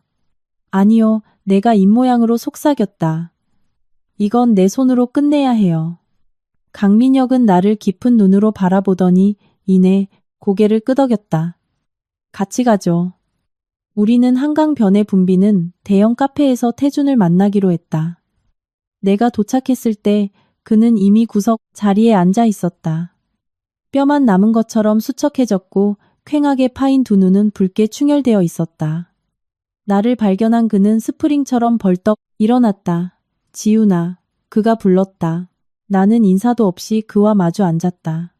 강민혁은 조금 떨어진 자리에 앉아 이쪽을 주시하고 있었다. 내 꼴 좀 봐. 태준이 목이 맨 소리로 말했다. 나 완전히 시궁창에 처박혔어. 봤어. 내가 무미건조하게 대답했다. 그래서 온 거고. 너 정말 내가 죽어버렸으면 좋겠어. 나는 그를 아주 차분하게 쳐다보았다. 네가 죽길 바란 적 없어. 내가 말했다. 단지 네가 남의 피와 땀을 갉아먹으며 기생하는 짓거리를 멈추길 바랐을 뿐이지. 너 변했어. 태준의 눈빛에 도끼가 서렸다. 넌 예전에 그 착해 빠진 이지윤이 아니야. 나는 고개를 끄덕였다. 여유. 예전의 내가 아니라서. 태준은 고개를 숙인 채 킬킬거리며 기괴한 웃음을 흘렸다. 강민혁이 널 사랑해서 결혼한 것 같아? 나는 그의 시선을 피하지 않았다. 아니, 내가 말했다. 하지만 적어도 그 사람은 나를 인간으로서 존중해. 그거면 충분해. 태준은 마치 생전 처음 보는 괴물을 대하듯 나를 쳐다보았다. 너 반드시 후회할 거다. 그가 낮게 으르렁거렸다. 명심해. 그럴지도 모르지. 내가 일어서며 말했다. 하지만 너 때문은 아닐 거야. 나는 몸을 돌렸다. 이게 내가 널 보는 마지막이야. 한 번만 더 이딴 식으로 협박하면 나도 더 이상은 봐주지 않을 거야. 등 뒤에서 그가 테이블을 주먹으로 내리치는 쾅 소리가 들렸다. 돌아오는 차 안에서 나는 줄곧 창밖만 바라보았다. 강민혁은 아무것도 묻지 않았다. 저택 앞 철문이 열릴 때쯤 그가 불쑥 입을 열었다. 잘했습니다. 나는 깊은 한숨을 내쉬었다. 그냥 제 자신을 지키려고 발버둥 치는 것뿐이에요. 그게 세상에서 가장 어려운 일이죠. 그가 대답했다. 그날 밤 나는 뒤척이느라 한참 동안 잠을 이루지 못했다. 오늘 만남이 끝이 아님을, 오히려 태준이 완전히 이성을 잃고 폭주하기 시작했다는 신호임을 본능적으로 느꼈기 때문이다. 하지만 동시에 나는 더 이상 그 알량한 눈물이나 얄팍한 협박에 끌려다니던 나약한 여자가 아님을 스스로 증명해냈다. 어떤 과거의 인연은 끊어내려 발버둥 칠수록 내 인생에서 영원히 퇴출시켜 마땅하다는 확신만을 굳혀줄 뿐이다. 한강 카페에서의 만남 이후 나는 한 가지 사실을 명확히 깨달았다. 이태준은 이제 잃을 것이 아무것도 없다는 것. 그리고 남자가 그 지경에 이르면 이성이라는 브레이크가 가장 먼저 박살난다는 것을. 그 후 며칠은 숨막힐 듯한 팽팽한 긴장감 속에서 흘러갔다. 나는 여전히 한남동 저택 안에서 평범하게 생활했지만 일거수일투족에 보이지 않는 감시의 눈길이 따라다녔다. 전화벨이 울릴 때마다 숨을 죽이고 발신자를 확인해야 했다. 강민혁은 보안 인력을 대폭 늘렸지만 나를 가둬두지는 않았다. 그는 단지 아주 명확한 규칙 하나만을 제시했을 뿐이다. 어디를 가든 무엇을 하든 내게 미리 알리십시오. 그는 내 행동을 통제하려는 게 아니라 만약의 사태를 대비하려는 것이었다. 나는 고개 끄덕여 동의했다. 나를 동등하게 존중해주는 그의 태도 덕분에 나는 이 호화로운 황금세장에 갇혔다는 억압감에서 벗어날 수 있었다. 어느 날 저녁, 나는 거실 한쪽에 마련된 작은 책상에 앉아 있었다. 지난 5년간 그의 뒷바라지를 하느라 서랍장 깊숙이 처박아 두었던 패션 디자인, 스케치북을 펼쳐놓은 채였다. 문득 이 모든 지옥 같은 소동이 끝난다면 나는 더 이상 누군가에게 끌려다니는 수동적인 삶을 살 수 없겠다는 생각이 들었다. 똑똑. 강민혁이 노크하며 방으로 들어왔다. 아직 안 잤습니까? 졸리지가 않아서요. 내가 대답했다. 그는 내 맞은편 의자를 빼고 앉았다. 스탠드 조명 아래 비친 그의 얼굴에는 낮 동안 철저히 숨겨두었던 짙은 피로감이 서려 있었다. 내일 그가 천천히 입을 뗐다. 결단을 내릴 겁니다. 무슨 결단이요? 최종 서류들을 전부 언론과 검찰에 넘길 생각입니다. 그동안 묻혀있던 모든 비리를 빛의 세계로 끌어올리는 거죠. 나는 침묵했다. 그게 무슨 뜻인지 너무도 잘 알았다. 그가 이 스위치를 누르는 순간 이태주는 문자 그대로 퇴로가 완전히 차단당한다.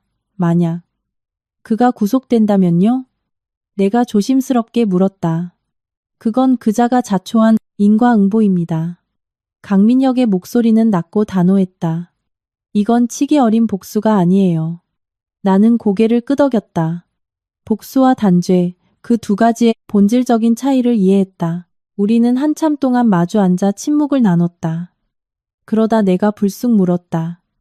대표님은 저와 결혼한 걸 후회하신 적 없나요? 그는 평소보다 훨씬 깊은 눈으로 나를 응시했다. 어떨 것 같습니까? 잘 모르겠어요. 내가 솔직하게 털어놓았다. 언젠가 제가 대표님께 성가신 혹덩어리일 뿐이라는 걸 깨닫게 되실까봐 겁이 나요. 그는 의자 등받이에 몸을 기대며 희미하게 미소 지었다. 지윤 씨. 그가 내 이름을 불렀다. 나는 어릴 적부터 늘 시궁창 같은 권력 투쟁 속에서 살아왔습니다. 당신은 내 인생의 골칫거리가 아닙니다. 나는 심장이 작게 요동치는 것을 느꼈다. 그럼 왜 아직 제 곁에 계신 거죠? 그가 잠시 생각에 잠겼다. 처음엔 순전히 비즈니스적 이익 때문이었습니다. 부정하지 않겠습니다. 나는 씁쓸하게 웃었다. 하지만 지금은 그가 말을 이었다. 당신이 이 진흙탕 싸움을 혼자 견뎌내게 내버려 두고 싶지 않기 때문입니다. 화려한 미사여구도 로맨틱한 고백도 아니었지만 그 무심한 한마디는 오랫동안 굳어있던 내 마음속 가장 깊은 곳을 울렸다. 그날 밤 나는 악몽을 꾸었다. 비바람이 몰아치는 교차로 한가운데 서 있는 꿈이었다. 뒤로는 칠흑 같은 어둠의 과거가, 앞으로는 빛이 보이지만 가시밭길 같은 미래가 놓여 있었다. 태준이 비를 맞으며 내 이름을 울부짖고 있었지만 나는 두꺼운 유리벽 뒤에서 그 소리를 듣고도 고개를 돌리지 않았다. 잠에서 깼을 때 창밖은 아직 어두웠다. 나는 커피를 한 잔 내려 거실에 앉았다. 강민혁이 출근 준비를 하고 나왔다. 오늘은 절대 밖으로 나가지 마십시오. 그가 현관을 나서며 말했다. 무슨 일 생기면 지체 없이 내게 전화하고요. 조심하세요. 내가 대답했다. 문이 닫히고 나는 수없는 불안감에 짓눌려 소파에 우두커니 앉아 있었다. 점심 무렵 번호가 표시되지 않은 발신자 제안으로 기이한 문자 하나가 도착했다. 마지막으로 일말의 정이라도 남아있다면 하남의 폐공장으로 혼자 와. 경찰 부르면 내 주변 사람들 다 찢어 죽일 줄 알아. 화면을 뚫어지게 노려보았다. 이것이 함정이라는 건 삼척동자도 알 수 있었다. 하지만 내가 가지 않으면 완전히 돌아버린 태준이 무슨 미친 짓을 저지를지 알 수 없었다. 강민혁에게 다급히 전화를 걸었지만 신호음만 길게 이어질 뿐 받지 않았다. 나는 자리에서 일어나 외투를 걸쳤다. 경호원들에게는 정원만 산책하고 오겠다고 둘러댔다. 차를 몰고 약속 장소로 향하는 내내 손끝이 얼음장처럼 차가웠다. 내가 너무 무모한 짓을 하는 건 아닐까 자문했지만 내 마음 깊은 곳에서 단호한 목소리가 들려왔다. 이 뿌리를 내 손으로 완전히 뽑아버리지 않으면 이 지옥은 영원히 끝나지 않을 거야. 인적이 끊긴 낡은 폐공장. 뼈대만 앙상하게 남은 건물 안에 태준이 등을 돌린 채 서 있었다. 내 발소리를 듣고 그가 고개를 돌렸다. 며칠 새반쪽이 된 얼굴이었지만 두 눈만큼은 광기로 번득이고 있었다. 기어코 왔네. 그가 얼굴 근육을 비틀며 기괴하게 웃었다. 마지막 인사를 하러 왔어. 내가 한 치에 흔들림 없이 말했다. 넌 이제 모든 걸 다 잃었으니까. 이게 다 내년 때문이잖아. 태준이 짐승처럼 악을 썼다. 이제 속이 시원하냐? 난 네가 모든 걸 잃길 바란 적 없어. 내가 차분하게 받아쳤다. 네가 스스로 멈추길 바랐을 뿐이지. 멈춰? 그가 광기 어린 폭소를 터뜨렸다. 네가 다 망쳐놨는데 이제 와서 멈출 수 있을 것 같아? 그가 한 걸음 다가오자 나는 본능적으로 한 걸음 뒤로 물러섰다. 이태준. 내 목소리는 미세하게 떨렸지만 결코 약하지 않았다. 넌 더 이상 내 인생을 마음대로 쥐고 흔들 권리가 없어. 넌 내 전부였어. 그가 울부짖었다. 아니, 내가 맞받아쳤다. 넌 내 인생에서 가장 뼈아픈 오답이었을 뿐이야. 그 순간 멀리서 날카로운 경찰차 사이렌 소리가 폐공장의 정막을 찢었다. 태준이 화들짝 놀라 굳어버렸다. 곧이어 여러 대의 검은색 세단이 흙먼지를 일으키며 들이닥쳤고 강민혁이 수행원들과 함께 차에서 내렸다. 그의 눈빛은 내가 지금껏 본 중 가장 차갑고 살벌했다. 여기까지다. 그가 싸늘하게 내뱉었다. 태준은 강민혁을 한 번, 그리고 나를 한 번 번갈아 보더니 미친 사람처럼 실성한 웃음을 터뜨렸다. 이겼네. 그가 나를 보며 중얼거렸다. 이지훈, 네가 완벽하게 이겼어. 경찰들이 신속하게 다가와 그에게 수갑을 채웠다. 연행되어 가며 그는 마지막으로 고개를 돌려 나를 바라보았다. 그 눈빛에는 더 이상 증오도 분노도 남아있지 않았다. 오직 철저하게 타버린 텅 빈 재뿐이었다. 나는 그 자리에 주저앉을 듯 다리에 힘이 풀렸다. 강민혁이 성큼성큼 다가와 내 어깨를 단단히 감싸 안았다. 괜찮아? 내가 고개를 끄덕이자 나도 모르게 참았던 눈물이 왈칵 쏟아졌다. 그를 동정해서가 아니라 내 인생을 올가매던 길고 끔찍한 챕터가 마침내 완전히 닫혔다는 안도감 때문이었다. 집으로 돌아오는 차 안에서 나는 회색빛 하늘을 멍하니 올려다 보았다. 내일은 분명 오늘과 완전히 다른 태양이 뜰 것임을 직감했다. 태준이 경찰에 끌려간 다음 날, 서울은 언제나처럼 붐비고 도로는 차들로 꽉 막혔으며 사람들은 일상을 향해 바삐 걸음을 재촉하고 있었다. 하지만 내게 세상은 완전히 다른 색채로 다가왔다. 누군가 등 뒤에서 나를 노려보고 있다는 불길한 느낌도 사라졌고 한밤중에 심장을 내려앉게 만들던 소름 끼치는 문자 알림음도 더 이상 울리지 않았다. 평화는 아주 천천히 스며들었지만 그 평화가 온전히 내 것이 되었을 때 나는 비로소 내가 얼마나 오랫동안 극도의 긴장감 속에서 목을 조이며 살아왔는지 깨달았다. 태준은 협박, 강요 그리고 각종 기업 비리와 배임 혐의로 구속 수사를 받게 되었다. 강민혁은 재판 결과에 대해 자세히 늘어놓지 않았다. 그저 모든 게 순리대로 흘러가고 있다라고만 짧게 언급할 뿐이었다. 나 역시 꼬치꼬치 캐묻지 않았다. 태준이 몇 년 형을 받게 될지 나에게는 중요하지 않았다. 내 마음속에서 그라는 존재의 챕터는 이미 영구히 폐기되었기 때문이다. 그 후 며칠 동안 나는 거의 집 밖을 나가지 않았다. 두려워서가 아니라 오랫동안 방치해 두었던 나 자신을 다시 정돈할 물리적인 시간이 필요했다. 아침이면 직접 원두를 갈아 커피를 내리고 정원의 나무들 사이로 부서져 내리는 햇살을 하염없이 바라보았다. 지난 몇 년간 처음으로 나는 내 스스로에게 억지로 강한 척하지 않아도 되는 특권을 허락했다. 강민혁은 여전히 눈코 뜰 새 없이 바빴지만 귀가 시간은 놀라울 만큼 규칙적으로 변했다. 어떤 저녁에는 거실 소파에 앉아 아무 대화 없이 각자의 책을 읽기도 했다. 그 침묵은 조금도 숨막히지 않았다. 오히려 기나긴 마라톤을 끝내고 마시는 시원한 물 한 잔처럼 꼭 필요한 휴식처 같았다. 어느 날 저녁 내가 식탁을 치우고 있을 때 그가 주방 문가에 기대어 나를 지그시 바라보았다. 앞으로의 계획은 세워뒀습니까? 그가 불쑥 물었다. 계획이요? 나는 설거지를 멈추고 반문했다. 모든 소란이 가라앉았으니 그가 덧붙였다. 이제 본인이 진짜 하고 싶은 게 뭔지 생각해봐야죠. 나는 말문이 막혔다. 그 질문은 내 전곡을 찔렀다. 나는 언제나 타인이 만들어 놓은 위기 상황에 대처하고 방어하고 그저 살아남는 데에만 익숙해져 있었다. 내가 진정으로 원하는 게 뭐지? 그 질문을 가슴속 깊은 곳에 파묻어 둔 지 너무나 오래되었다는 사실을 깨달았다. 솔직히 아직 잘 모르겠어요. 나는 고무장갑을 벗으며 말했다. 하지만 예전처럼 남의 그림자로 돌아가고 싶지는 않아요. 그는 살짝 고개를 끄덕였다. 나 역시 당신이 과거로 회귀하는 걸 원치 않습니다. 그가 차분한 어조로 말했다.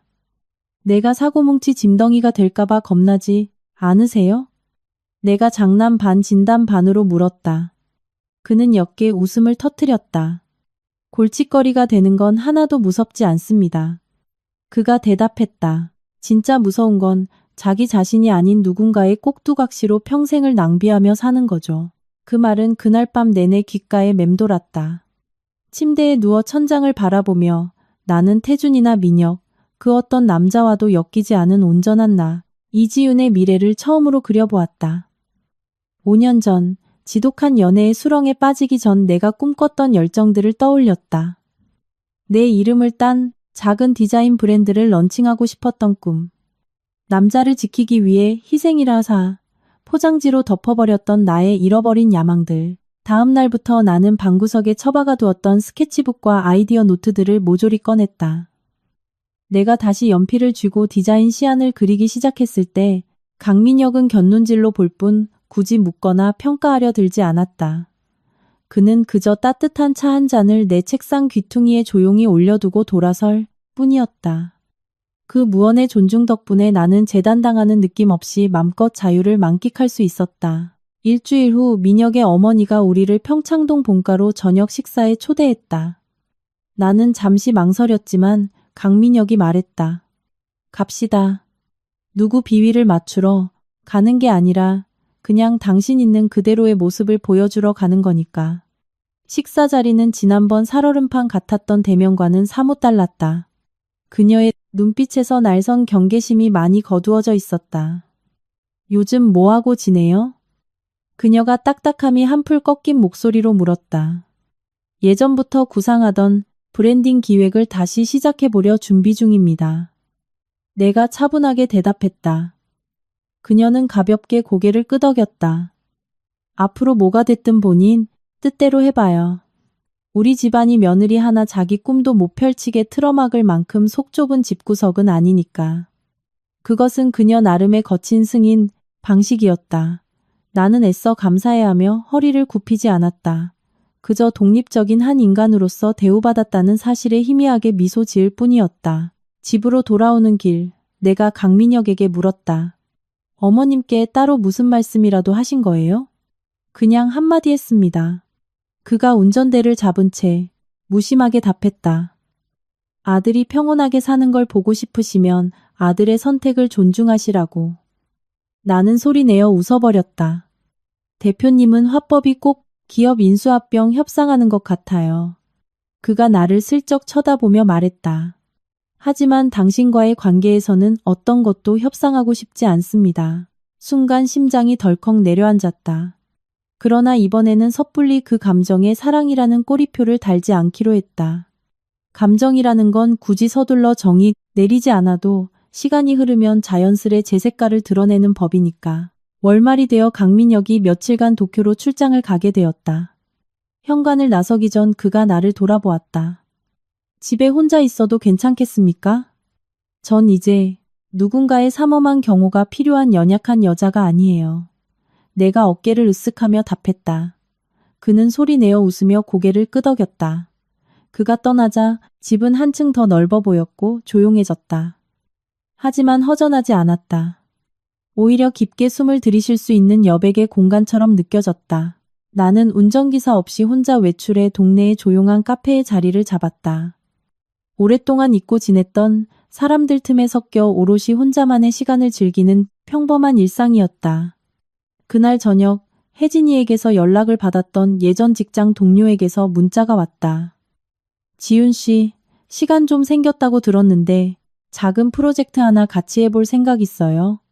나는 화면을 보며 환하게 웃었다. 내 인생의 새로운 길이 열리는 첫 신호탄이었다. 나는 답장을 보냈다. 좋아요. 상세 기획안 보내주세요. 스마트폰을 내려놓고 창밖으로 화려하게 빛나는 서울의 야경을 바라보았다. 앞으로의 내 삶이 어디로 흘러갈지 완벽하게 예측할 수는 없었다. 하지만 단 한 가지는 분명했다. 나는 두 번 다시 타인의 선택에 내 운명을 맡기고 그림자처럼 살아가는 짓 따위는 하지 않을 것이다. 거센 폭풍이 휩쓸고 지나간 자리에 여지는 남아있었지만 그 진동조차 내가 아직 숨쉬고 살아있음을, 그리고 마침내 온전한 내 삶을 살아가고 있음을 증명하는 생생한 고동이었다. 민혁이 출장을 떠난 며칠 동안 내 시간은 놀라울 만큼 느리고 평온하게 흘러갔다. 더 이상 남의 기분을 맞추기 위해 눈치를 보거나 조바심을 낼 필요가 없었다. 아침 일찍 눈을 뜨는 것도 누군가의 밥상을 차려야 하는 의무감 때문이 아니라 오직 나만의 아침 시간을 누리고 싶은 순수한 욕구 때문이었다. 나는 창문을 활짝 열어 아침 바람을 맞으며 책상 앞에 앉았다. 처음 연필을 쥐었을 땐 손끝이 미세하게 떨렸지만 머지않아 머릿속에 맴돌던 영감들이 종이 위로 매끄럽게 쏟아져 내리기 시작했다. 누구에게 검사받기 위한 스케치가 아니었다. 그저 내 안의 목소리를 꺼내놓는 작업이었다. 점심때쯤 전 직장 동료로부터 이메일이 도착했다. 작은 신규 뷰티 브랜드의 전체적인 아이덴티티를 기획하는 일이었다. 예산은 크지 않았지만 로고부터 패키지, 브랜드 스토리까지 모든 것을 도맡아야 했다. 내 가슴이 오랜만에 설렘으로 뛰었다. 나는 곧장 전화를 걸었다. 이 프로젝트, 기간이 얼마나 되나요? 3달이요. 그가 답했다. 자본이 많진 않지만 정말 제대로 된 브랜드를 만들고 싶어서 지윤 씨를 찾았어요. 알바처럼 겉핥기식으로는 안 합니다. 내가 못을 박았다. 제가 맡는다면 사전에 합의된 범위 내에서는 제게 전적인 크리에이티브 권한을 주셔야 해요. 수화기 너머로 짧은 정적이 흐르더니 호탕한 웃음소리가 들렸다. 역시 이지윤이네. 예전 그 깡다구 그대로구만. 알겠어요. 계약서 바로 보낼게요. 전화를 끊고 나는 한참 동안 멍하니 앉아 있었다. 누군가의 허락이나 눈치 없이 온전히 내 커리어를 스스로 결정한 첫 순간이었다. 심장이 벅차올랐다. 저녁이 되자 민혁에게서 예정보다 일찍 귀국했다는 문자가 왔다. 나는 저녁을 준비하고 있었다. 그가 주방으로 들어와 팔짱을 낀 채 요리하는 내 뒷모습을 가만히 지켜보았다. 분위기가 많이 달라졌네요. 그가 말했다. 어떻게요? 내가 뒤집개로 고기를 뒤집으며 물었다. 훨씬 더 단단해 보입니다. 나는 가스불을 끄고 그를 마주 보았다. 아마 더 이상 도망칠 곳을 찾지 않기 때문이겠죠. 우리는 마주 앉아 저녁을 먹었다. 나는 새로 맡게 된 프로젝트에 대해 신나게 떠들었고 그는 내 말을 가로채거나 섣불리 가르치려 들지 않고 묵묵히 들어주었다. 내가 뭐 도와줄 거 있습니까? 내 이야기가 끝나자 그가 물었다. 나는 고개를 가로저었다. 아직은요. 만약 필요해지면 그때 말할게요. 그는 빙그레 웃으며 고개를 끄덕였다. 알겠습니다. 나는 항상 여기 있으니까요. 그 말이 주는 안도감은 족쇄가 아니었다. 내가 혼자가 아니라는 든든한 백업인 동시에 여전히 운전대는 내가 쥐고 있다는 걸 인정해주는 최고의 응원이었다. 프로젝트 프레젠테이션 날. 나는 태블릿과 자료를 들고 회의실에 들어섰다. 클라이언트 측의 젊은 임원들은 호기심과 의구심이 반반 섞인 눈으로 나를 쳐다보았다. MH그룹 대표 사모님이 왜 이런 작은 일을 하는 노골적인 시선이었다. 처음 입을 뗐을 땐 목소리가 살짝 떨렸지만 이내 브랜드의 가치와 철학에 대해 설명하기 시작하면서 나는 완벽하게 몰입했다. 나는 현재 유행하는 얄팍한 트렌드가 아니라 브랜드가 가져야 할 본질적인 진정성에 대해 열변을 토했다. 회의가 끝난 후 클라이언트 측 대표가 다가와 악수를 청했다. 이 정도로 브랜드에 대한 이해도가 높으실 줄은 정말 몰랐습니다. 편견을 가져서 죄송합니다. 나는 여유롭게 웃어 보였다. 제 자식 같은 프로젝트니까요. 회의실을 빠져나왔을 때 다리가 후들거렸지만 깃털처럼 홀가분했다. 며칠 뒤 최종 승인 메일이 도착했다. 나는 소리 지르지도 방방 뛰지도 않고 그저 의자에 깊숙이 기대앉아 첫 성공의 달콤함을 아주 천천히 음미했다. 저녁에 퇴근한 민혁에게 이 기쁜 소식을 전했다.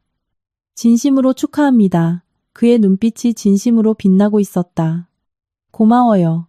나를 막아서지 않아 줘서. 내가 말했다. 그는 의아하다는 듯 되물었다. 내가 당신 앞길을 막을 권리라도 있습니까? 당신이 가진 권력이라면 충분히 내 일거수일투족을 통제할 수 있었을 텐데요. 그가 소파에 기대며 낮게 읊조렸다. 권력이라는 건 상대방이 나에게 굴복하기로 동의했을 때만 작동하는 겁니다. 머리를 한 대 얻어맞은 기분이었다. 지난 5년 나는 스스로 내 주도권을 태준에게 상납해놓고 그가 나를 통제한다고 원망해왔던 것이다. 이제 나는 그 권력을 온전히 내 손에 쥐는 법을 배우고 있었다. 그해 겨울 초입, 나는 오랜만에 혜진을 다시 만났다. 그녀는 나를 유심히 보더니 말했다. 지윤아, 너 진짜 분위기가 바뀌었어. 돈 많은 집에 시집가서 핀 게 아니라 뭔가 아주 단단한 기둥이 몸 안에 생긴 느낌이야. 나는 커피를 머금으며 웃었다. 나도 이제 막 걸음마 떼는 중이야. 그 대표님이 잘해줘? 그녀가 조심스레 물었다. 응, 잘해줘. 내가 진심을 담아 말했다. 하지만 더 중요한 건 내가 내 스스로를 훨씬 더 잘 대접해주기 시작했다는 거야. 그날 밤 나는 다시 책상에 앉아 다음 프로젝트의 아이디어를 스케치했다. 더 이상 실패를 두려워하며 벌벌 떠는 손길이 아니었다. 민혁이 방문해 기대서서 나를 보며 물었다. 무슨 생각을 그렇게 골똘히합니까? 미래에 대해서요.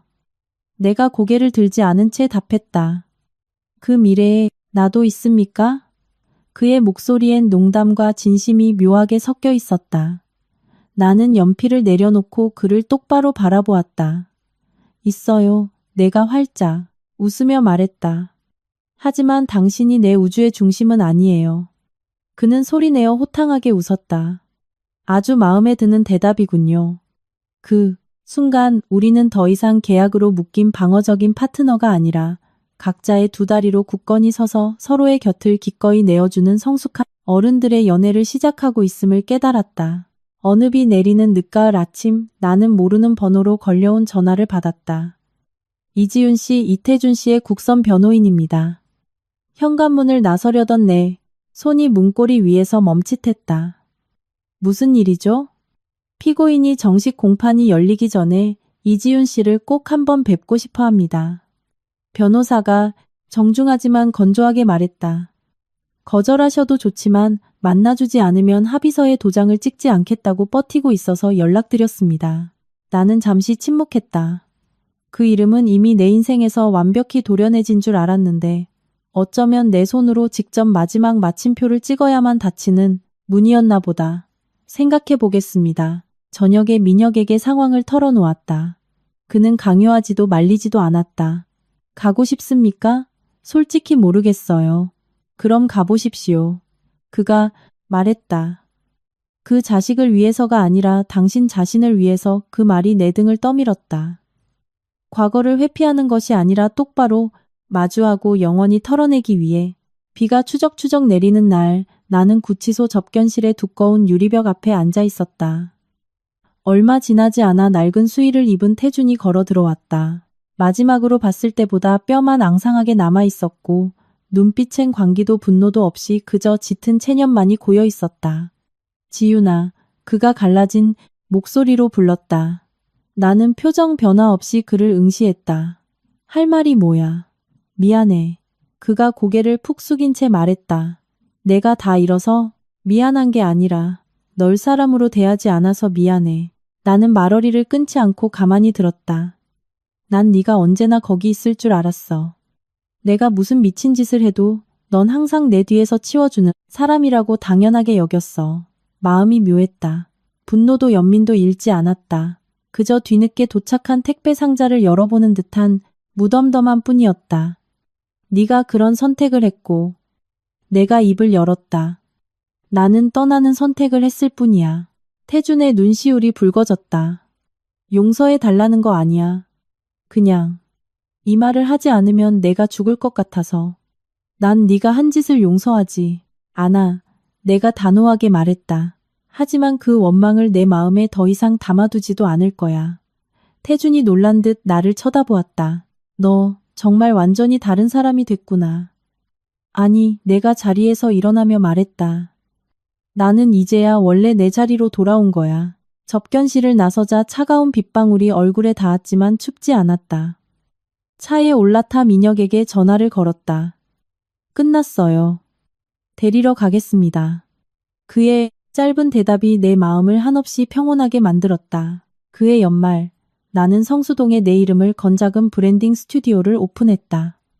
크진 않지만 커다란 통창으로 햇살이 가득 쏟아지는 아름다운 공간이었다. 하얀 벽에는 내가 가장 불안하고 힘겨웠던 시절, 눈물을 훔치며 그렸던 초창기 스케치들이 액자에 담겨 걸려 있었다. 내가 어디서부터 다시 시작했는지 잊지 않기 위한 부적 같은 것이었다. 개업식은 소박했다.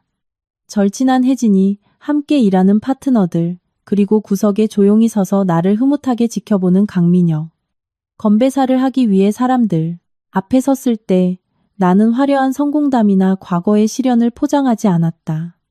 저는 한때 누군가의 인생에 머물기 위해 제 자신의 많은 것을 버려야 한다고 착각했습니다. 내가 미소 지으며 말했다. 하지만 이제야 알았습니다. 세상에서 가장 지켜내야 할 소중한 존재는 바로 나 자신이라는 것을요. 박수 소리가 스튜디오를 가득 채웠다.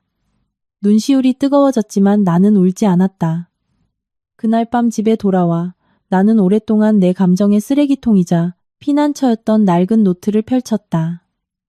버림받을까봐 두려워 떨며 썼던 잉크 번진 글씨들을 쓰다듬으며 나는 마지막 페이지에 새로 한 줄을 꾹꾹 눌렀었다. 내가 두려움을 뚫고 걸어 나온 이유는 남들보다 강해지기 위해서가 아니라 더 이상 나 자신에게 비겁해지지 않기 위해서였다. 노트를 덮고 창밖을 보았다.